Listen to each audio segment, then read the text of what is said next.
కొంతమంది శరీరంతో చేరు, మనసులో పుడతాయి ఆలోచనలకే గందరగోళం అయిపోతారు. చీచీ నేను ఇట్ట ఆలోచిస్తున్నా, చాచా నేను అట్ట ఆలోచిస్తున్నాను, ఇట్ట ఆలోచిస్తున్నాను, చివరికి ఎట్టో ఆలోచించి మెంట్రోల్ అవుతారు. నేను చెప్తున్నా, మన దోషములన్నిటికీ యేసు రక్తము సరిపోయినది. అర్థమైందా? యేసు రక్తము చాలు.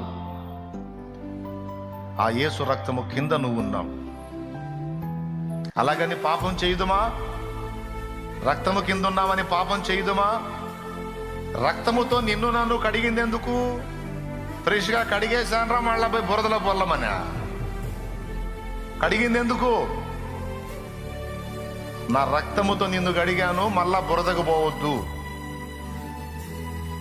నా రక్తంతో నిన్ను కడిగాను, మళ్ళా బురదలోకి పోవద్దు. కడగబడ్డ తర్వాత మళ్ళా బురదను ఆశిస్తే నువ్వు పందివి, నువ్వు గొర్రె పిల్లవు కాదు అని ఆయన ఇచ్చేది ఆయన ఇచ్చాడు. అయినప్పటికీ నీ ఎక్కడన్నా, నీ ప్రయాణములు ఎక్కడన్నా నీకు మరకంటితే, మురికంటితే, బురదంటితే, అంటే ఏదన్నా దోషము నీ వల్ల నీకు తెలిసి తెలియక జరిగితే భయపడవద్దు. శత్రువు వస్తాడు, నిన్ను శోధిస్తాడు, కృంగదీస్తాడు, కృంగిపోవద్దు. మరేం చేయాలంటే ఇదిగో నా రక్తమును ఆశ్రయించి కడిగేసుకో.